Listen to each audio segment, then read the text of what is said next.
ভাঙছে নদী তীর, বিলীন হচ্ছে জনপদ, একই সঙ্গে হারিয়ে যাচ্ছে মানুষের স্বপ্ন।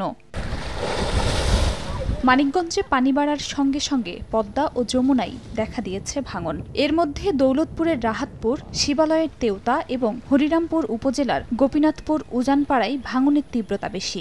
গত বর্ষায় ভাঙনপ্রবণ এলাকায় জিওব্যাগ ফেলা হলেও তা এবছর বিলীন হয়ে যাচ্ছে। এতে আতঙ্কিত নদী তীরের বাসিন্দারা। শীঘ্রই ব্যবস্থা না নিলে নদীতে চলে যেতে পারে শত শত বাড়িঘর। ফাটল ধরে ধরে দেবে ভেঙে ভেঙে যাইতেছে।